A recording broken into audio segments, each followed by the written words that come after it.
नमस्कार, मैं हूं महक शर्मा और इस वक्त आप लाइव तस्वीरें देख रहे हैं हरियाणा के करनाल से, जहां पर इस वक्त हम मौजूद हैं करनाल के जिला सचिवालय में। और आप देख सकते हैं तमाम जो समाज सेवी हैं आज यहां पर इकट्ठा हुए हैं। निफा के जो चेयरमैन हैं प्रीतपाल सिंह पन्नू जी, वो यहां पर मौजूद हैं। उनके साथ साथ कुलविंदर जी हैं दून स्कूल से, और उनके साथ साथ जो निफा के नेशनल कोऑर्डिनेटर हैं वो भी यहाँ पर मौजूद हैं। और जो तमाम करनाल से समाज सेवी हैं आप देख सकते हैं, आप देख सकते हैं यहाँ पर जो तमाम समाज सेवी यहाँ पर मौजूद हैं। करनाल के डीसी जो है उनको ज्ञापन सौंपने के लिए पहुंचे। देखिए, आज हम लोग सभी बहुत दुखी मन से यहाँ पर खड़े हुए हैं। आप लोग मीडिया के साथी समय समय पर आवाज़ उठाते रहे हैं कल्पना चावला मेडिकल कॉलेज की अव्यवस्थाओं की। और मेडिकल कॉलेज जो है वो आप जानते हैं कि करनाल के लोगों के संघर्ष से बना था।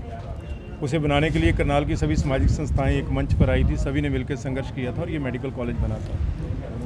और हम लोग ये चाहते हैं कि ये मेडिकल कॉलेज जो है वो देश का बेहतरीन मेडिकल कॉलेज बने। यहाँ वो सारी सुविधाएं हों, वो सारे विशेषज्ञ हों, सारी मशीनरी हो, जिसके कारण जो है यहाँ के मरीजों को इलाज के लिए चंडीगढ़ या पीजीआई चंडीगढ़, रोहतक या दिल्ली एम्स में रेफ़र ना करना पड़े। यहाँ पर मशीनों की कमी होने की वजह से बहुत सी ऐसी मशीनें हैं जो यहाँ पर उपलब्ध नहीं हैं। बहुत से ऐसे विशेषज्ञ तो मैं कहूँगा डॉक्टर एक भी नहीं है, एक भी जिसे आप स्पेशलिस्ट डॉक्टर कहते हैं वो एक भी नहीं है यहाँ पर। किसी भी विभाग के अंदर स्पेशलिस्ट डॉक्टर नहीं है। सीटी स्कैन और एमआरआई की मशीनें हैं, उनके ऑपरेटर नहीं हैं।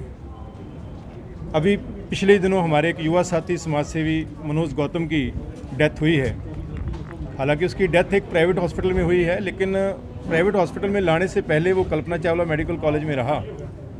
और वो भाई जब मौत से जूझ रहा था, मौत से लड़ रहा था, ज़िंदगी जीना चाह रहा था, उस समय उसने वहाँ पर मेडिकल कॉलेज के बेड से अपनी फेसबुक पर एक पोस्ट डाली थी, जिस पोस्ट ने जो कुछ उसे वहाँ सहन करना पड़ा, जो अव्यवस्थाएं उसने वहाँ पर देखी, उस सब का उसने जिक्र खुद किया था। इससे बड़ा सबूत नहीं हो सकता कि एक व्यक्ति जो आज इस दुनिया में नहीं है, जो करनाल की सभी संस्थाओं का प्यारा था, हर एक के साथ उसके संबंध थे, समाज के लिए अच्छा काम कर रहा था, कोरोना के समय में भी एज ए वॉरियर लड़ रहा था, वो अपने लिए भी वहाँ पर अच्छा इलाज नहीं जुटा पाया।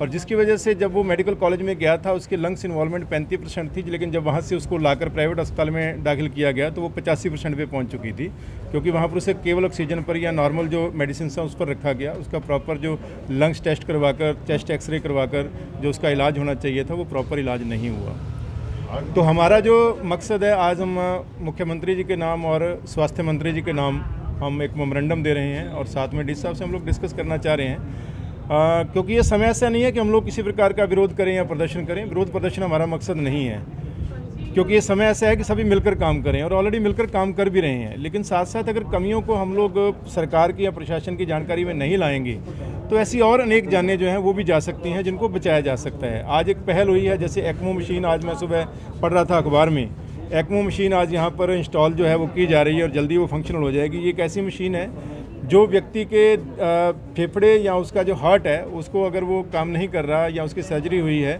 तो उसमें वो नकली हार्ट और नकली फेफड़े से उसको जो है काम चलाया जाता है, जब तक उसका असली जो दिल या फेफड़े हैं वो काम करना नहीं शुरू कर देते। ये मशीन अगर पहले लगी होती तो मनोज की जान भी बच सकती थी, क्योंकि हमने उस दिन पीजीआई रोहतक में और मेदांता में बात की थी कि इसको अगर एक्मो में डालें इसके बचने के कितने चांस हैं, तो उन्होंने कहा था चांस हैं, लेकिन चक्कर ये था कि वो जिस हालत में था उसको वहाँ ले जाया ही नहीं जा सकता था। डॉक्टरों ने कह दिया था कि ये नीचे तक भी नहीं जा पाएगा, वेंटिलेटर पे है, इसको गुड़गांव तक ले जाना तो बहुत मुश्किल है। तो अगर उस दिन भी ये मशीन होती यहाँ पर ये अच्छी पहल हुई है, हम इसका स्वागत करते हैं और इसके लिए तो धन्यवाद भी करते हैं मुख्यमंत्री का कि उन्होंने एक एक्मो मशीन जो है यहाँ करनाल में इंस्टॉल की है।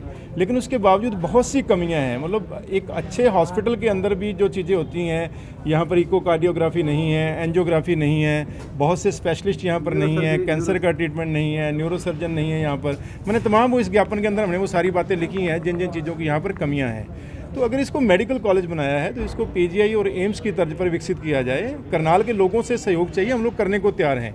अभी भी जब जरूरत पड़ी थी, डीसी साहब ने मीटिंग बुलाई तो 85 लाख रुपया पीस कमेटी से दिया गया, वो करनाल के लोगों का पैसा था। आगे जरूरत है, करनाल के लोग आगे भी सहयोग देने को तैयार हैं, मतलब हमारे से जो सहयोग चाहिए वो लो, लेकिन इसको खाली एक जो है रेफरल सेंटर बना के मत छोड़ दो। बहुत सी कीमती जानें हैं, बात खाली मनोज गौतम की नहीं है, बात हर उस जान की है जो कीमती जान यहाँ मेरे यहाँ के कुछ डॉक्टरों से और कुछ स्टाफ के मेंबरों से बात हुई है, उन्होंने कहा जी हमारा नाम मत लीजिएगा, लेकिन हम लोग भी कहीं आहत हैं क्योंकि जितने ज़्यादा मरीज़ हैं उनके मुकाबले स्टाफ कम है, उनके मुकाबले डॉक्टर और नर्सिस कम हैं।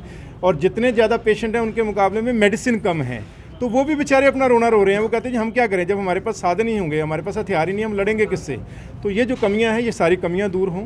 हम लोग एक निवेदन लेकर आए हैं और हर प्रकार से सहयोग करने के लिए भी तैयार हैं, लेकिन अगर सहयोग की बात भी और ये सारी बातों के बाद भी ये कमियां दूर नहीं होती हैं तो हम लोग संघर्ष का रास्ता भी अख्तियार करेंगे। वो अंतिम है। लगता है करनाल के सामने काफी देरी से इस मुद्दे को उठाया, अगर पहले इस मुद्दे को उठाते तो कहीं ना कहीं मनोज गौतम जी के साथ साथ कई जाने बच सकती थी।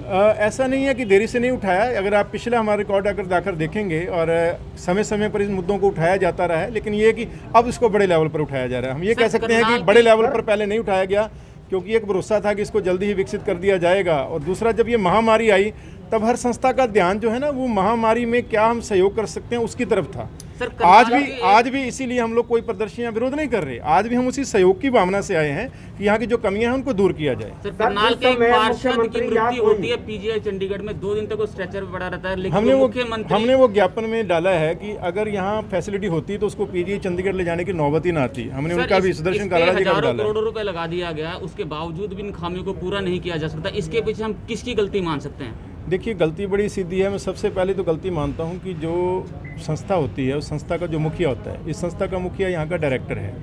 और मेरे प्रेस के कई साथी भी बताते हैं कि वो लोगों के फ़ोन ही नहीं उठाता, प्रेस के साथियों के भी फ़ोन नहीं उठाता। तो सबसे पहले तो जो यहाँ का मुखिया है उसकी जिम्मेदारी है, यहाँ हॉस्पिटल में, मेडिकल कॉलेज में जो कमियाँ हैं वो सरकार की नॉलेज में लाए और उनको पूरा करने के लिए प्रयास करे। वो मिस्टर दुरेजा जो यहाँ के डायरेक्टर हैं, वो कभी जनता के बीच में भी नहीं आए। आपको कमियां लगती हैं कि सरकार से पूरी नहीं हो पा रही, कई बार फंड्स की दिक्कत होती है, आप जनता के बीच में आ जाओ कि करनाल के लोग आगे आए, सहयोग करें। आप कुछ करो तो सही, आप उनके ऊपर मिट्टी तो मत डालो, आप उसको छुपाओ तो मत। तो मैं सबसे बड़ी जिम्मेदारी तो मानता हूँ इस संस्थान के जो डायरेक्टर हैं उनकी मानता हूँ, क्योंकि कहीं ना कहीं जो स्टाफ है नीचे वो भी सेटिस्फाइड नहीं है। उनको भी लगता है कि हमारे ऊपर बोझ ज़्यादा है, सुविधाएं कम हैं। तो कहीं ना कहीं जो सबसे बड़ी कमी मैं उस संस्थान के डायरेक्टर की मानता हूँ। और अगली कमी जो है मैं समझता हूँ कहीं ना कहीं इसमें सरकार को पहल करनी चाहिए।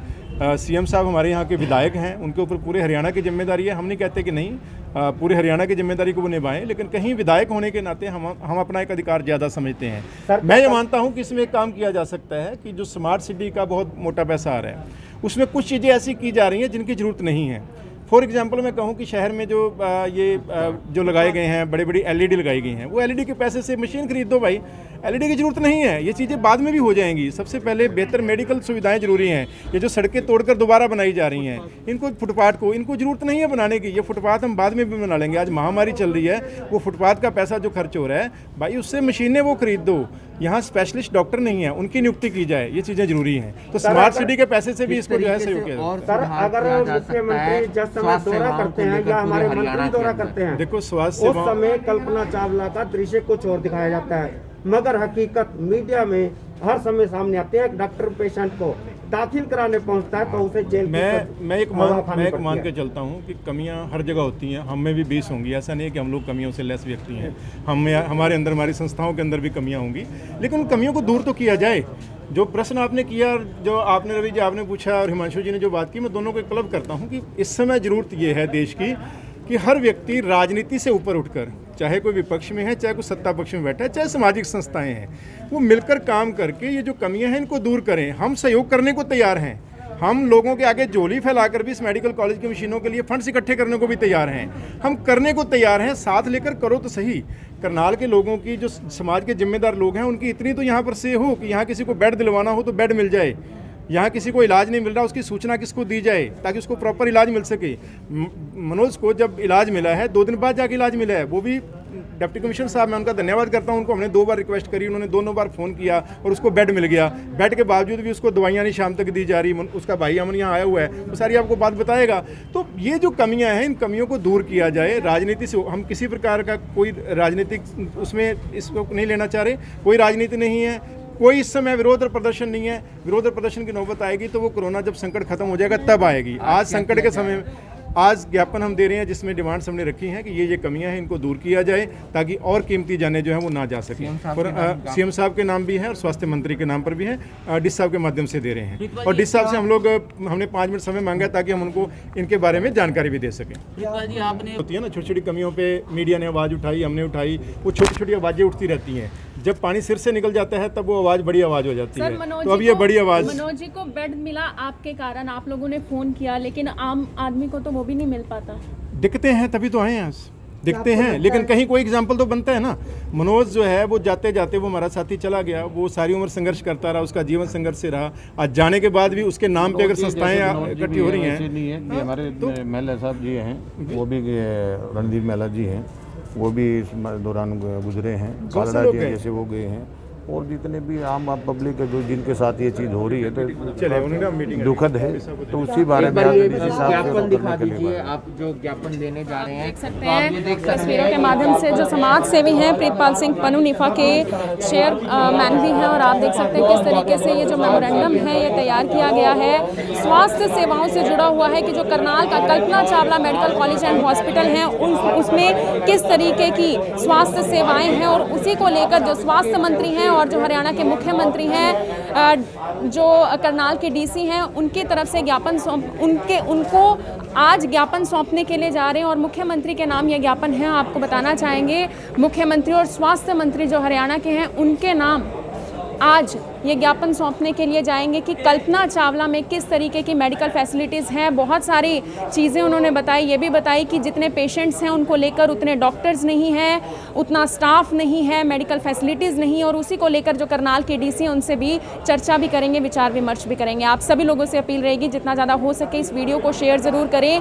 जो करनाल के जाने माने समाज सेवी हैं मनोज गौतम, उनके निधन के बाद काफ़ी शोक की लहर जो है करनाल में भी देखने को मिली, जिसके बाद जो तमाम समाज सेवी आज यहाँ पर इकट्ठा हुए हैं, और जितनी भी मेडिकल फैसिलिटीज़ हैं पूरे करनाल की भी अगर मैं बात करूँ उसको लेकर आज करनाल के डीसी से चर्चा की जाएगी। आप सभी लोगों से अपील रहेगी जितना ज़्यादा हो सके इस वीडियो को शेयर ज़रूर करें। आप देख रहे हैं IBN24, मैं हूँ महक शर्मा, हरियाणा के करनाल से आप सभी के साथ लाइव। धन्यवाद।